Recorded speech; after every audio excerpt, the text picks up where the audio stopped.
Bismillahirrahmanirrahim. Assalamualaikum warahmatullahi wabarakatuh.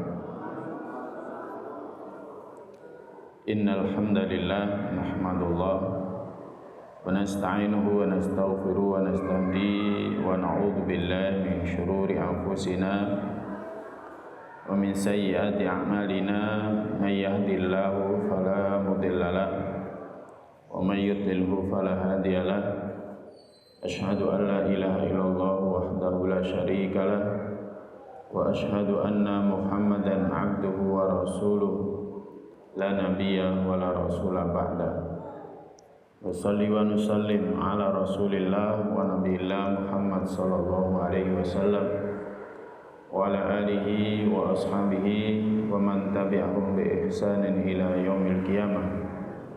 Amma ba'd, qala Allah Ta'ala fi kitabil karim, a'udzu billahi minasyaitonir rajim. Ya ayyuhalladzina amanu taqullaha haqqa tuqatih wa la tamutunna illa wa antum muslimun. Al-ayah. Alhamdulillah, kembali kita dipertemukan oleh Allah Jalla wa Ala, Rabb kita, untuk bersama-sama meningkatkan iman dan ketakwaan kita kepadanya. Dua perkara yang sangat bermanfaat untuk kita ketika kita meninggalkan dunia, pindah ke alam barzah. Apalagi nanti ketika kita dibangkitkan oleh Allah Jalla wa Ala di hadapannya. Hanya iman dan takwa yang bermanfaat kepada kita. Meningkatkan iman dengan cara apa? Dengan ngaji seperti malam hari ini yang kita sedang melakukannya. Meningkatkan iman dengan apa? Dengan baca Al-Quran sambil merenungi isi dan kandungannya. Meningkatkan iman dengan apa? Membaca hadis Nabi SAW sambil memahami syarahnya. Demikian juga ketakwaan dengan cara sholat berjamaah seperti yang kita melakukannya, dengan cara zikir wirid setelahnya, dengan cara sholat sunnah, dengan cara ngaji. Ngaji bisa meningkatkan iman dan juga ketakwaan kita. Maka ini semuanya nikmat yang dapat kita syukuri, iman dan takwa yang seharusnya melebihi syukur kita. Hari ini kita diberikan dunia, karena dunia tidak akan pernah menemani kita. Kita sudah melihat pemandangannya, tidak ada orang mati sampai pun emasnya dibawa ke liang lahatnya, sampai pun HP-nya dibawa ke liang lahatnya, sampai pun dunianya sekecil apapun akan dia bawa. Tidak. Tapi orang mati hanya membawa amalnya. Maka semoga Allah Ta'ala terus mencurahkan kepada kita nikmatnya, khususnya iman dan takwa kepada kita sampai akhir hayat kita. Tak lupa salawat serta salam adalah senantiasa kita sampaikan kepada junjungan kita Nabiullah Muhammad SAW yang menunjukkan kepada kita apa itu yang hak, kemudian mengingatkan kita dari yang batil, motivasi kita untuk senantiasa mengikutinya, menjalaninya, agar kita selamat. Nabi kita SAW juga memberitahukan kepada kita apa yang nanti akan terjadi ketika kita di alam barzah, apa yang nanti akan terjadi ketika kita dibangkitkan di hadapannya. Maka kepada beliau yang sangat berjasa adalah kita banyak salawat dan salam. Semoga kelak kita ketemu di telaganya dan mendapatkan syafaatnya, dan kita berharap dikumpulkan di surga Allah Ta'ala.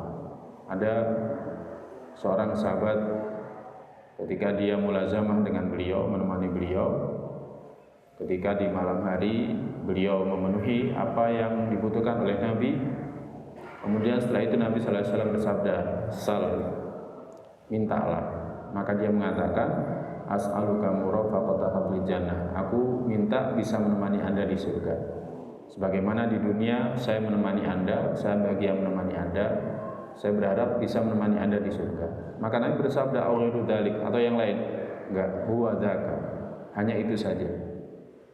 Coba keinginan sahabat hanya bisa ingin menemani Nabi. Maka kita pun seharusnya seperti itu. Kalau kita cinta Nabi, kita ingin membersamai Nabi dalam kehidupan akhir kita. Sallallahu alaihi wasallam. Semoga salawat dan salam tercurah kepadanya.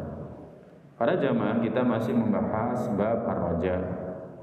Pada pertemuan yang lalu telah kita bahas hadis yang ke-18, hadis yang diriwayatkan oleh Jabir radhiyallahu ta'ala anhu, di mana Nabi sallallahu alaihi wasallam bersabda, "Matalus shalawatil khamsi," perumpamaan salat yang 5 waktu. Perumpamaan salat yang 5 waktu, kamathali nahrin jarin ghamrin, perumpamaannya seperti sungai yang mengalir ghamrin, yang banyak.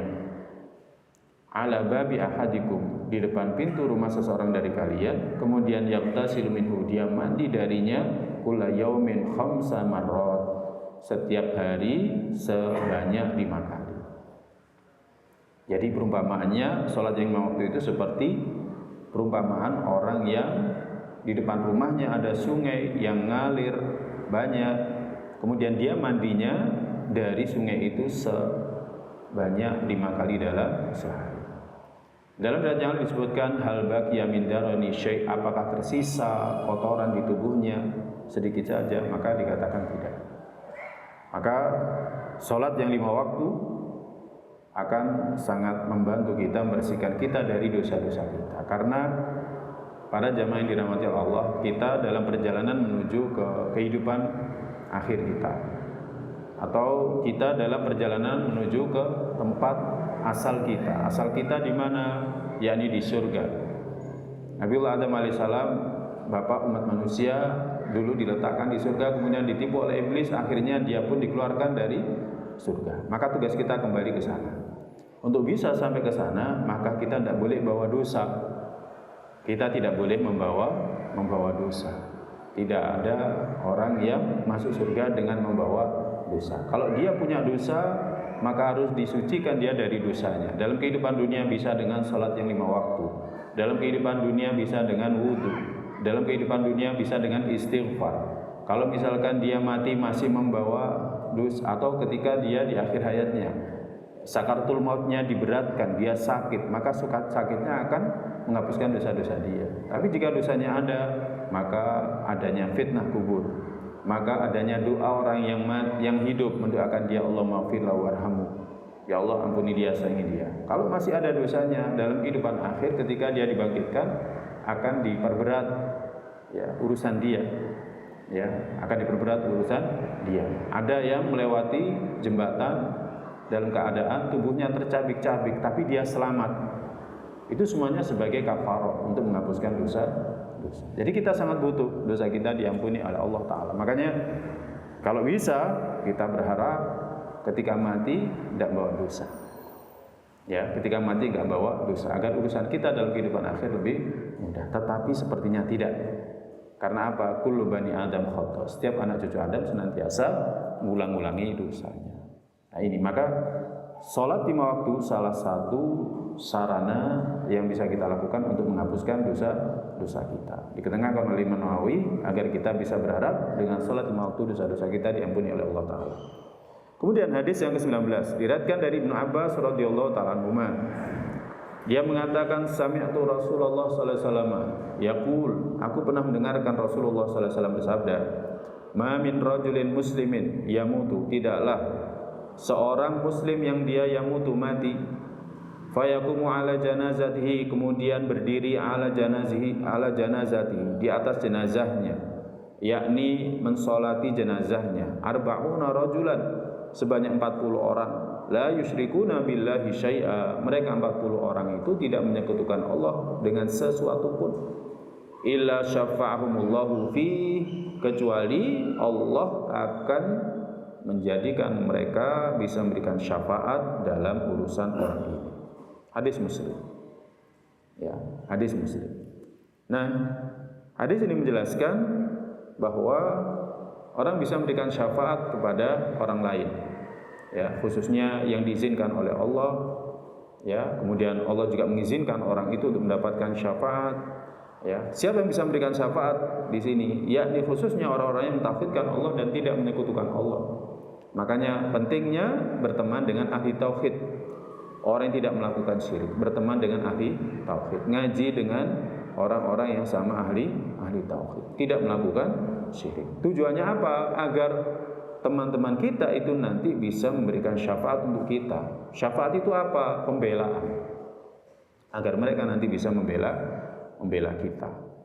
Ini para jamaah yang dirahmati oleh Allah Subhanahu wa taala. Makanya kita sangat dianjurkan ya untuk berteman dengan ahli tauhid agar kalau mereka bisa memberikan kepada kita syafaat mereka. Nah, apa pelajaran dari hadis ini? Yang pertama, adanya syafaat bagi orang beriman. Ya, syafaat bagi orang beriman. Jika orang yang mati termasuk yang berhak menerima syafaat. Jadi, jika orang mati berhak menerima syafaat. Ada 3 syarat agar seseorang bisa mendapatkan syafaat. Yang pertama, izin Allah. Yang kedua adalah keridhaan Allah kepada yang diberikan syafaat. Dan yang ketiga, ridha Allah kepada yang memberi syafaat. Jadi ada 3 syarat. Ini disebutkan dalam kitab Nawaqidul Islam. Jadi ada 3 syarat seseorang bisa mendapatkan syafaat. Yang pertama ada izin Allah, yang kedua ridha Allah kepada yang memberi syafaat, dan yang ketiga ridha Allah kepada yang menerima syafaat. Kalau salah satunya tidak ada, tidak bisa. Ya. Nah, kembali kepada hadis ini. Hadis ini menjelaskan adanya syafaat bagi orang beriman. Jadi orang beriman bisa memberikan syafaat. Ya, kemudian jika orang yang mati termasuk yang berhak mendapatkan syafaat. Yang mati juga berhak mendapatkan syafaat. Dan syafaat mereka agar Allah Ta'ala mengampuni dosa-dosa orang yang mati ini. Jadi syafaatnya orang-orang beriman itu apa? Agar Allah mengampuni dosa orang yang mati. Ya, jadi pembelaannya orang beriman agar orang yang mati ini diampuni dosa-dosanya oleh Allah. Jadi ini para jamaah. Makanya dari hadis ini kita juga bisa memahami bahwa sebenarnya sholat jenazah itu adalah permohonan syafaat, permohonan pembelaan untuk orang yang disolati. Jadi kita bela, ya Allah ampuni dia, ya Allah sayangi dia, ya Allah ampuni dia, ya Allah sayangi dia. Jadi seperti itu. Ya. Jadi seperti itu. Makanya sangat butuh teman, kita sangat butuh teman, kita sangat butuh saudara yang ahli tauhid yang nanti akan bela kita ya ketika kita kembali kepada Allah Subhanahu wa taala. Kemudian yang kedua, anjuran untuk memperbanyak orang yang sholat jenazah. Tujuannya apa? Agar terwujud ampunan Allah Ta'ala untuk si mayit. Ya, agar ada ampunan Allah Ta'ala untuk si mayit, agar terwujud ampunan Allah Ta'ala untuk si mayit. Orang yang mati itu mesti butuh ampunan. Ya, jadi orang yang mati itu mesti butuh ampunan. Nabi kita sallallahu alaihi wasallam saja di akhir ketika beliau meninggal itu juga disolati oleh para sahabat. Dan mereka masuk ke kamarnya Nabi 10 orang. Ya, 10 orang.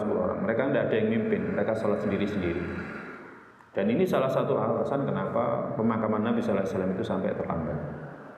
Ya, jadi pemakaman Nabi sallallahu alaihi wasallam sampai terlambat. Itu dilakukan pada hari Rabu full.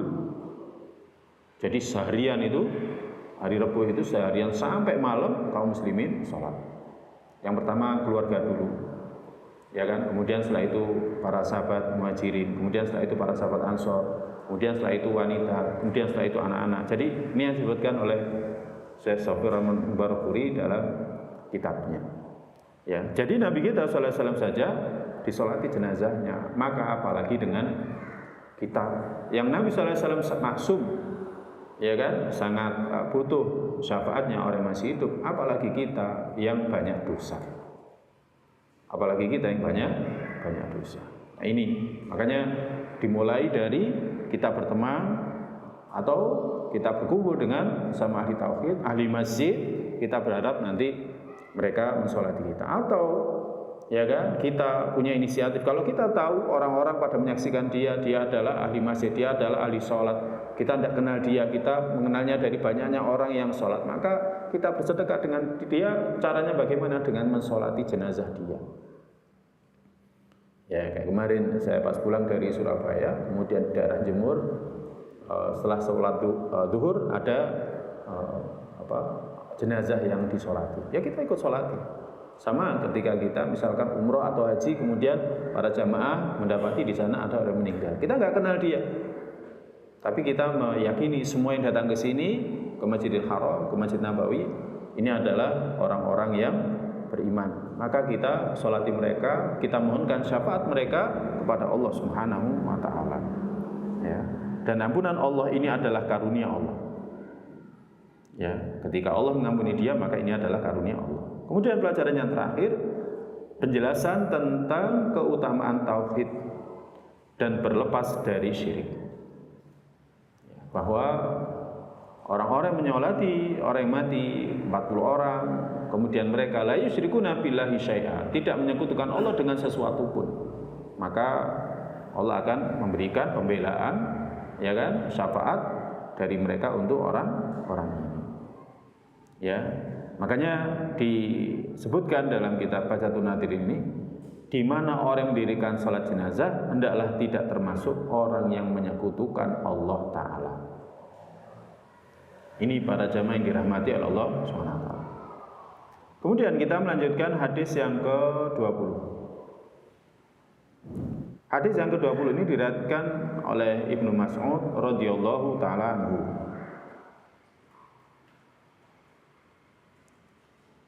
Diriwayatkan oleh Ibnu Mas'ud radhiyallahu taala anhu. Dia mengatakan, kunna ma'a Rasulillah sallallahu alaihi wasallam. Kami pernah bersama Rasulullah sallallahu alaihi wasallam. Fi kubatin, dalam satu kubah. Yang dimaksud dengan kubah ini tenda yang luas, ya, nahwan min arba'in, sekitar 40 orang. Ya, berarti ini tenda besar. Ya, biasanya atau kita istilahnya mengenalnya tenda komando. Di sana diadakan rapat, gitu kan. Jadi kalau misalkan ada tenda-tenda pasukan, ada yang tenda-tenda kecil, ada tenda besar. Nah, di sana biasanya berkumpul, ya, Nabi sallallahu alaihi wasallam dan para sahabat. Nahwan min arba'in, sekira 40 orang. Faqala, maka Nabi sallallahu alaihi wasallam bersabda, atardawna an takunu rubu'a ahli jannah. Apakah kalian senang sekiranya kalian menjadi seperempatnya penghuni surga? Kalian itu adalah seperempatnya penghuni surga. Kalian menjadi seperempatnya penghuni surga. Artinya umatnya Nabi Muhammad SAW itu adalah seperempat penghuni surga. Maka kami katakan iya. Kemudian Nabi SAW bersabda, atardawna an takunu thulutsa ahli jannah. Apakah kalian rela, ridho, sekiranya kalian itu menjadi sepertiganya penghuni surga? 2/3 umat-umat yang lain, kalian sepertiganya. Ya. Maka para sahabat mengatakan, kulna, iya. Ya, jadi seperempatnya saja itu berarti sudah jumlah mayoritas. Jadi jumlah mayoritas.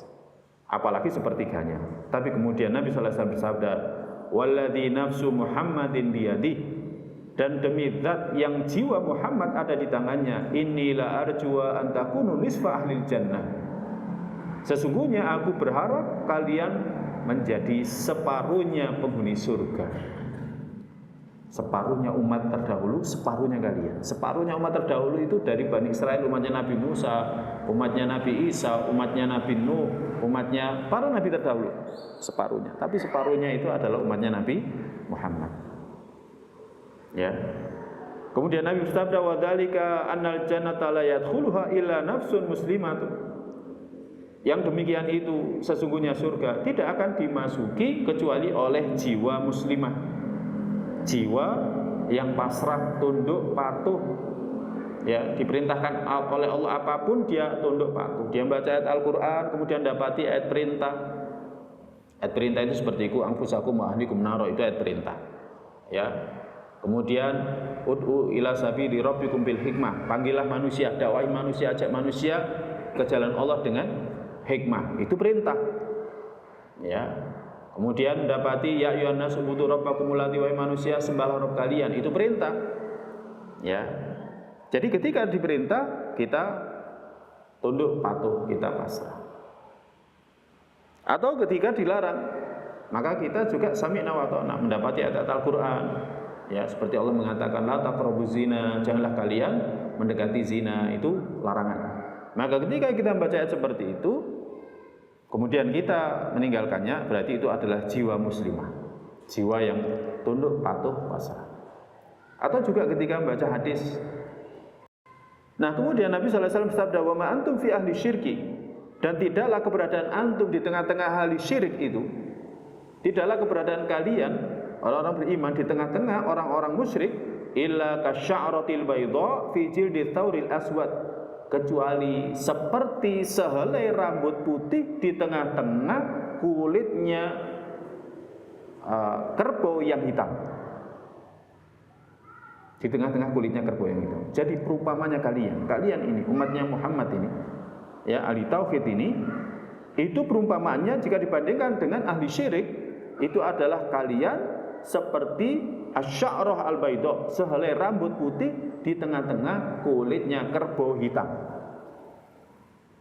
Berarti lebih banyak ahli syiriknya apa ahli tauhidnya? Ahli syiriknya. Au kasy'arati sauda fi jildi thawril ahmar, atau ibaratnya kalian ini seperti sehelai rambut hitam di tengah-tengah kulitnya kerbau merah. Ya, hadis muttafaq alaih Bukhari Muslim. Ini menunjukkan bahwa sebenarnya ahli syirik jika dibandingkan dengan ahli tauhid itu lebih banyak ahli syirik. Nah, maka ini pentingnya kita belajar mencari tahu apa sih syirik itu. Jangan sampai kita terjerumus ke dalam kemusyrikan. Karena apa? Dosa yang tidak diampuni oleh Allah Ta'ala itu adalah dosa syirik. Dosa apapun akan diampuni oleh Allah. Sampai pun dosa membunuh, zina diampuni oleh Allah. Tapi kalau dosa syirik tidak. Ya, ini para jemaah. Penting kita mengetahui kesyirikan itu penting. Sebagaimana kita mengetahui pembatal sholat itu penting, maka mengetahui pembatal keislaman itu penting. Ya, kita membahas nawaqidul Islam itu penting sebagaimana kita membahas nawaqidul wudu, pembatal wudu, nawaqidus shalah, pembatal sholat, agar jangan sampai wudu kita batal, agar jangan sampai sholat kita batal. Maka agar jangan sampai Islam kita batal, kita juga harus tahu apa itu nawaqidul Islam. Ya, saya Muhammad bin Abdul Wahab rahimahullah taala menulis kitab tersendiri tentang masalah ini selain dari usul salasah. Ya, kemudian yang beliau juga tulis itu adalah nawaqidul Islam. Penting kita tahu. Ya, yang pertama adalah penting kita tahu. Jangan sampai Islam kita batal, akhirnya amal yang sudah kita lakukan sia-sia, tertolak. Naudzubillah min dzalik. Jangan sampai ada orang yang bahas tentang nawaqidul Islam, mengingatkan syirik, ya kan? Oh, dikit-dikit ini, dikit-dikit itu. Ya, bukan untuk menyalah-nyalahkan. Ini untuk introspeksi. Jangan sampai nanti kita dibangkitkan pada hari kiamat, kita mengharapkan pahala salat kita, puasa kita, zakat kita, haji kita, ternyata ditolak oleh Allah. Karena apa? Karena kita melakukan pembatal Islam yang kita tidak menyadarinya. Ya, kalau ada kajian masalah tauhid, ya kan? Kemudian membahas masalah syirik, ya kan? Kemudian bahas amalan-amalan yang itu enggak ada tuntunannya. Itu bukan dalam rangka menyalah-nyalahkan, itu dalam rangka menasehati. Jangan sampai dalam kehidupan akhir ketika kita mengharapkan pahala dari amal soleh kita, ternyata kita ya mendapatinya sia-sia. Karena apa? Karena kita enggak tahu masalah ini. Diingatkan enggak mau, ya kan? Ya, diajak enggak mau, katanya disalah-salahkan dan lain sebagainya. Ya, jangan sampai seperti itu. Ya, ini sebagai bentuk kasih sayang. Jangan sampai kita menyesal ketika nanti kita dibangkitkan di hadapan Allah Ta'ala. Apa pelajaran dari hadis ini? Boleh mengulang dan tadarruj bertahap, menyampaikan berita gembira. Ini ada terjemahan yang kurang ya, tadarruj, jadi bertahap. Nabi SAW menyebutkan, kalian senang nanti kalau di surga kalian adalah seperempatnya penghuni surga. Oh, senang wahai Nabi. Kalian senang kalau kalian di surga nanti sepertiganya, senang. Kemudian yang terakhir Nabi SAW berharap, wa inilah arjua antakunu nisfa ahli jannah. Bahkan aku berharap kalian adalah separuhnya penghuni surga. Ini sebenarnya sebagai bentuk tafsir ini, bentuk tafsir firman Allah Ta'ala dalam surat Al-Waqiah. Ya, thullatun minal awwalin wa thullatun minal akhirin. Makna thullatun minal awwalin wa thullatun minal akhirin itu adalah separuh dari umat-umat terdahulu, yakni umat sebelum Nabi SAW. Di sana ada umatnya Nabi Isa, Nabi Musa, ya kan, Nabiullah Sulaiman, Nabiullah Nuh alaihissalam, ya, wa thulatu minal akhirin, dan segolongan dari yang terakhir. Yang dimaksud di situ adalah umatnya Nabi Muhammad SAW. Nah, ini para jamaah. Jadi boleh mengulang-ulang berita bertahap. Nabi memberitahukan berharap sepertiga, ya, para sahabat senang. Kemudian awalnya seperempat, kemudian sepertiga, kemudian separuhnya. Ini sebagai bentuk tajdidus syukur, memperbaharui rasa syukur bahwa umatnya Nabi Muhammad SAW nanti akan menjadi separuhnya, ya, separuh penghuni surga. Kita harus bangga, tapi bangga itu harus apa? Ya, bukan hanya sekedar bangga di dada kita, di hati kita, tapi harus kita realisasikan dengan cara apa? Menjadi ahlu sunnah, senang sama sunnahnya, mempelajari sunnahnya, kemudian mengamalkannya. Kemudian pelajaran yang kedua, kaum muslimin dari umatnya Nabi Muhammad adalah penghuni mayoritas surga. Penghuni mayoritas surga. Ini menunjukkan kedudukan umat ini yang mulia. Maka natu hadil ummah.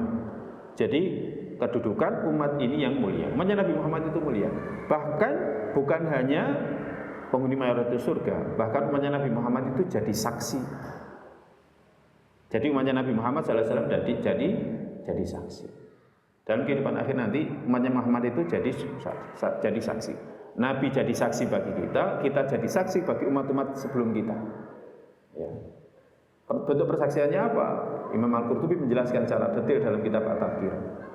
Jadi ketika dalam kehidupan akhir nanti Nabi SAW dijadikan saksi, ya, saksi bagi umatnya, bagi kita. Nabi SAW mengetahui kita umatnya Nabi dari apa? Dari bekas wudhu kita.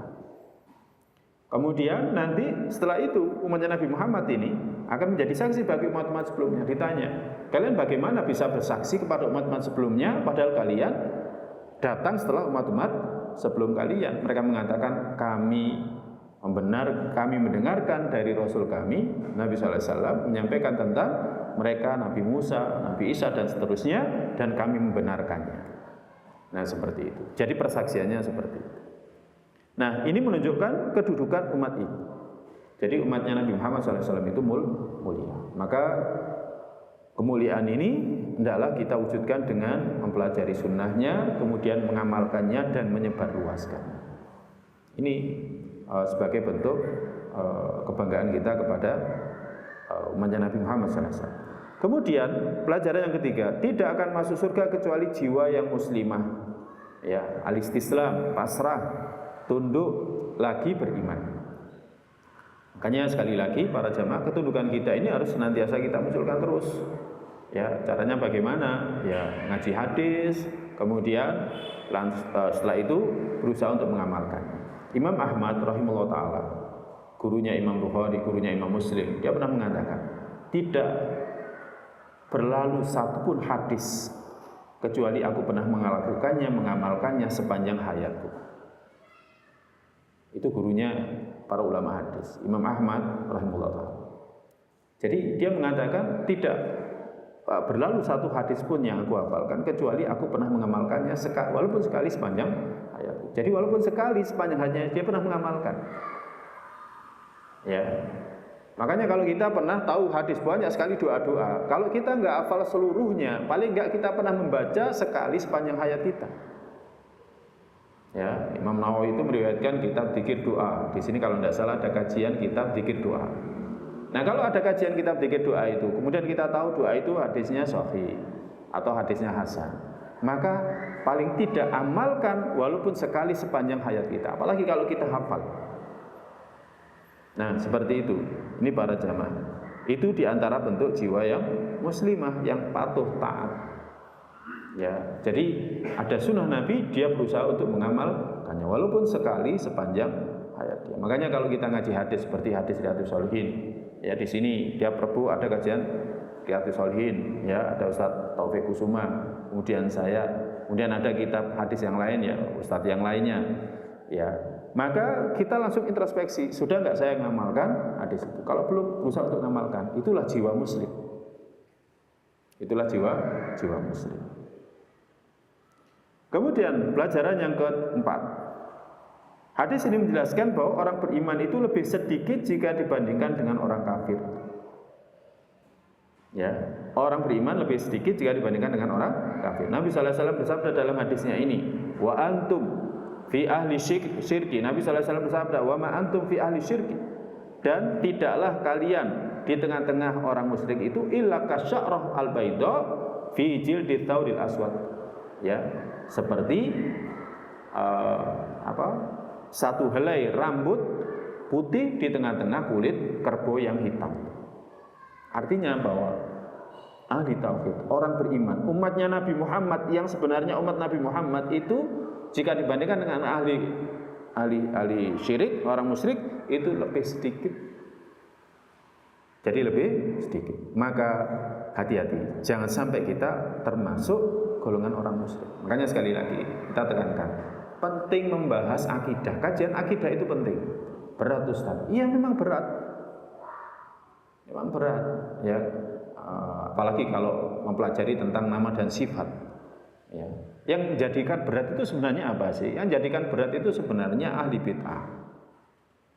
Ahli bid'ah dari kalangan ahli kalam, ahli filsafat. Sebenarnya kalau kita mempelajari akidah khususnya nama dan sifat Allah itu gampang. Ya, itu gampang. Misalkan kita mengimani bahwa Allah punya tangan. Allah berfirman, bal yadahu mabsuutatan yunfiqu kaifa yasha. Bahkan kedua tangannya Allah terjulur memberikan kepada siapapun yang Allah kehendaki. Sudah imani saja Allah punya tangan. Tapi kalau Allah punya tangan kan berarti Allah sama seperti makhluk. Nah ini pikiran kayak gini yang buat susah. Sebagaimana kita tidak melihat zatnya Allah, maka kita juga tidak tahu zatnya Allah. Bagaimana tangannya Allah, kita nggak tahu. Sudah, jangan dilogikakan. Dalam hadis disebutkan bahwa Allah turun pada sepertiga malam yang terakhir. Kalau Allah turun pada sepertiga malam yang terakhir, bumi ini kan bulat. Berarti Allah turun terus. Nah, kapan naiknya ke arsy? Kapan? Ini gara-gara akal. Kita mikirkan yang di balik dinding ini saja nggak bisa, apalagi mikirkan Allah yang berada di atas sana, nggak bisa. Misalkan di sini ibu-ibu, istri kita ada yang ikut ngaji di sini. Kita mikirkan istri saya sedang nyadat atau enggak? Nggak bisa. Kita nggak bisa menjangkau yang berada di balik tabir ini, apalagi menjangkau yang berada di atas sana. Akidahnya Ahlussunnah wal Jamaah itu sebenarnya gampang. Ya.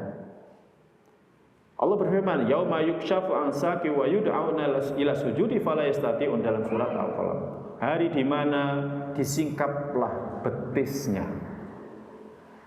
Yang dimaksud di sini adalah betis. Antum buka tafsir, itu adalah betisnya Allah. Berarti Allah punya betis. Itu sudah dikatakan dalam Al-Quran. Nah, berarti Allah seperti manusia. Berarti orang mengatakan bahwa Allah punya betis itu mujassim. Kita katakan, Al-Quran mengatakan seperti itu, ya kita katakan. Tapi bagaimana Allah punya, bagaimana betisnya Allah? Maka sebagaimana kita tidak tahu zatnya Allah, maka kita juga tidak tahu bagaimana hakikat itu semua. Tapi kita beriman. Nah ini, sebenarnya gampang. Tapi kalau mengikuti ahli kalam, pokoknya ahli kalam itu buat segala satunya itu sulit. Orang filsafat buat segala sesuatunya sulit. Mikirkan dari dulu mana yang lebih dulu telur apa ayam sampai kiamat juga nggak akan pernah selesai. Yang lebih dulu telur apa ayam? Nggak usah dipikir, nggak usah dijawab. Nanti tambah pusing. Ya, ini para jamaah. Makanya Islam itu kita tahu hak kita terima. Yang itu ayat muhkam kita amalkan, kalau itu ayat yang mutasyabih sudah kita paham, sudah nambah keimanan kita, ya kan? Kemudian kita beramal. Yang penting itu ikmalu amal, beramal saja kalian. Nah, ini. Kemudian pelajaran yang terakhir, anjuran memberikan perumpamaan untuk mendekatkan pemahaman orang yang mendengarkan. Seperti dalam hadis ini Nabi sallallahu alaihi wasallam memberikan perumpamaan, wa ma antum fi ahli syirki illa kasya'ratil baydai ya fi jildil at-tawri al-aswadi. Jadi perumpamaan kalian itu ya di tengah-tengah ahli syirik, di tengah-tengah orang musyrik itu perumpamannya seperti selai rambut putih di tengah kulit kerbau yang berwarna hitam. Jadi mendekatkan perumpamaan untuk mendekatkan pemahaman. Ini di antara cara Nabi kita sallallahu alaihi wasallam. Kemudian hadis yang ke-21 diriwayatkan dari Abu Musa al-Asy'ari radhiyallahu anhu. Nabi sallallahu alaihi wasallam bersabda, "Idza kana yaumul qiyamati, jika pada hari kiamat nanti, dafa'allahu ila kulli muslimin yahudiyan aw nasraniyan." Jika pada hari kiamat nanti, dafa'allahu, Allah akan berikan kepada setiap orang muslim Yahudian atau Nasranian, seorang Yahudi atau seorang Nasrani. Fayaqulu, kemudian Allah berfirman, "Hadza fikakuka minan nar." Inilah penebusmu dari neraka. Hadza fikakuka minan nar. Ini adalah penebusmu dari neraka. Dalam riwayat Abu Musa Al-Asy'ari juga disebutkan dari Nabi sallallahu alaihi wasallam. Nabi bersabda, "Yaji'u yaumal qiyamati nasun minal muslimin." Nanti akan datang pada hari kiamat, ya, nasun minal muslimin, orang-orang dari kalangan muslimin, bidunubin amthalil jibal, dengan dosa-dosa seukuran gunung-gunung. Yaghfiruhallahu lahum, Allah akan ampuni dosa-dosa itu untuk mereka. Allah akan ampuni dosa-dosa itu untuk mereka. Nanti setelah hadis ini ada pembahasan, ya, bagaimana Allah Subhanahu wa taala mengampuninya. Yakni di fase hisab. Ya, di fase hisab. Jadi setelah mahsyar, kemudian nanti manusia diberikan catatannya. Tapi dirubahkan dalam riwayat, catatannya itu dibawa ketika dia dari bangkit kubur. Dia bangkit dari kubur, sudah bawa catatannya. Ya, kemudian nanti setelah itu catatannya akan dihitung. Ya, kalau orang-orang beriman maka tidak dihisab, tetapi ditunjukkan. Makanya disebut dengan al-ardu, bukan al-hisab, tapi disebut dengan al-ardu. Ya, nanti ditunjukkan, ini loh dosamu. Ya, sampai akhirnya dia ngakui, kemudian Allah ampuni. Nah, jadi dalam riwayat Abu Musa Al-Asy'ari ini, yang kedua ini disebutkan, nanti pada hari kiamat akan datang orang-orang muslim dengan dosa-dosa amsalil jibal, seukuran gunung-gunung, saking banyaknya. Yaghfiruhallahu lahum, Allah mengampuni dosa-dosa itu untuk mereka. Nah, Imam Nawawi memberikan penjelasan, apa sih makna daripada fikakuka? Tadi kan di sini disebutkan. Jadi pada hari kiamat nanti Allah akan berikan kepada setiap orang muslim, seorang Yahudi, seorang Nasrani. Setiap orang Yahudi Nasrani ini akan menjadi penebusnya. Imam Nawawi memberikan penjelasan seperti ini. Ya. Dafa'a ila kulli muslimin yahudiyan aw nasraniyan. Sabda Nabi sallallahu alaihi wasallam, Allah akan memberikan kepada setiap orang muslim seorang Yahudi, seorang Nasrani. Fayaqulu, kemudian Allah mengatakan, berfirman, hadza fikakuka minan nar. Ini adalah penebusmu dari neraka. Maknanya adalah apa yang disebutkan dalam hadis Abu Hurairah, likulli ahadin manzilun fil jannah. Setiap orang punya tempat di surga, wa manzilun finnar, dan tempat tinggal di neraka. Jadi setiap orang dari kita ini sudah punya kaplingan di surga dan neraka. Jadi setiap orang dari kita sudah punya kaplingan di surga dan neraka. Enggak usah beli. Enggak seperti dunia, kalau kita butuh kaplingan harus beli. Tapi kita sudah disiapkan kaplingan di surga dan di neraka. Fal mu'min idza dakhala al-jannah, maka seorang mukmin jika dakhala al-jannah, masuk ke dalam surga, khalafahul kafir finnar, maka dia akan digantikan oleh orang kafir di neraka. Kaplingannya di surga itu, kaplingannya di neraka akan digantikan oleh orang kafir. Li'annahu mustahiqun lidzalika bi kufri, karena dia berhak memiliki itu dengan kekufuran dia. Makna fikakuka itu artinya apa? Annaka kunta mu'arridan lidukhulin nar. Bahwa engkau, ya kan? Engkau seharusnya masuk ke dalam neraka, wa hadza fikakuka, tetapi inilah penebusmu, penggantimu. Li annallaha ta'ala qaddara linnar, karena Allah telah menetapkan untuk neraka ada dan yamlauha, bilangan orang yang nanti akan menempatinya.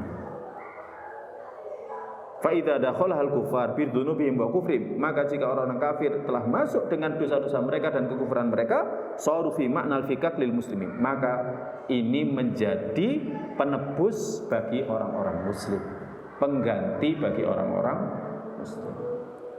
Jadi kita ini sudah punya tempat di surga atau neraka. Ya, kita sudah punya tempat di surga atau neraka. Maka dengan sebab keimanan kita, maka Allah Subhanahu wa taala gantikan tempat kita di neraka oleh orang kafir. Tempat kita di neraka digantikan oleh orang kafir, orang Yahudi, orang Nasrani. Ini hadisnya sahih. Nah, ini para jamaah sekalian yang dirahmati oleh Allah Subhanahu wa taala. Ya, makanya ini semuanya mengingatkan kepada kita hati-hati. Ya, kita ini sudah punya kapling. Maka jangan sampai kita masuk ke dalam neraka. Kaplingan kita di neraka.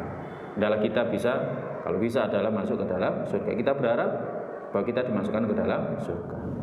Apa pelajaran dari hadis ini? Yang pertama, cuman ada dua disebutkan dalam kitab ini. Allah Ta'ala memuliakan umat ini. Kenapa dimuliakan? Karena iman mereka kepada Allah. Mereka membenarkan Allah ketika Allah mengutus utusannya. Ketika Allah mengutus Rasulnya Nabi kita SAW. Beda dengan orang Nasrani. Orang Nasrani mengatakan sesungguhnya Mesias yang dibangkitkan itu belum tiba. Mereka nggak mengimani Nabi Muhammad SAW. Padahal Nabi Muhammad membenarkan mereka. Orang Yahudi juga tidak membenarkan Nabi Muhammad. Padahal Nabi Muhammad membenarkan mereka. Makanya akhirnya logikanya terbalik. Nabi Muhammad membenarkan mereka, menyebutkan kisah yang benar tentang mereka, tentang Ashabul Kahfi, ya kan, tapi didustakan, sama halnya dengan mendustakan agama mereka. Jadi Allah muliakan umat ini karena umat ini beriman kepada Allah. Kemudian persaksian mereka atas manusia tadi kita sampaikan, bahwa nanti kita akan menjadi saksi atas semua manusia. Kemudian juga yang gak kalah penting, karena keteguhan mereka melakukan amar ma'ruf nahi munkar. Allah berfirman dalam surat Al-Imran, kuntum khairu ummatin ukhrijat linnas. Kalian adalah sebaik-baik manusia yang dikeluarkan di tengah-tengah manusia. Karena apa? Ta'muruna bil ma'ruf wa tanhauna 'anil munkar wa tu'minuna billah. Kalian menyuruh kepada yang ma'ruf, melakukan nahi munkar, dan beriman kepada Allah. Para ulama tafsir menyebutkan, kenapa amar ma'ruf nahi munkar diletakkan pertama sebelum iman? Padahal kita semuanya tahu landasan daripada amal soleh itu adalah iman. Pertama iman. Makanya rukun Islam apa yang pertama? Iman, sampai bersaksi la ilaha illallah Muhammadur Rasulullah. Tapi kenapa amar ma'ruf nahi munkar didahulukan? Betapa pentingnya amar ma'ruf nahi munkar. Makanya akhirnya menjadi sebab umat ini dimuliakan oleh Allah dalam kehidupan akhirnya nanti. Karena kita senantiasa amar ma'ruf nahi munkar. Makanya kita jangan sampai enggak amar ma'ruf nahi. Kemudian pelajaran yang kedua, hadis ini menjelaskan kehinaan orang Yahudi dan Nasrani. Kenapa? Karena mereka merubah kalamullah. Ya, yastaru bihi tsamanan qalila. Mereka membeli ayat-ayat Al-Qur'an dengan harga yang murah. Karena khawatir kehilangan pengikut, akhirnya dirubah. Ya. Orang-orang Nasrani dulunya masih memegang keyakinan Nabi Isa itu adalah utusan Allah. Tapi kapan mereka mengatakan Nabi Isa adalah anak Allah? Ketika agama Nasrani mengalami perkembangan kemudian sampai ke Romawi, dan mereka Romawi tidak mau menerima Nasrani sebelum mengatakan bahwa Isa adalah anaknya Allah, karena mereka punya keyakinan ya yang sama mirip-mirip ya, bahwa ada seorang manusia yang dihamili oleh dewa kemudian punya anak, makanya anaknya setengah dewa, namanya Hercules. Keyakinan sampai ke sana. Nah ini akhirnya mereka agar agamanya bisa diterima akhirnya merubah kalamullah. Ya, merubah kalamullah. Nah ini.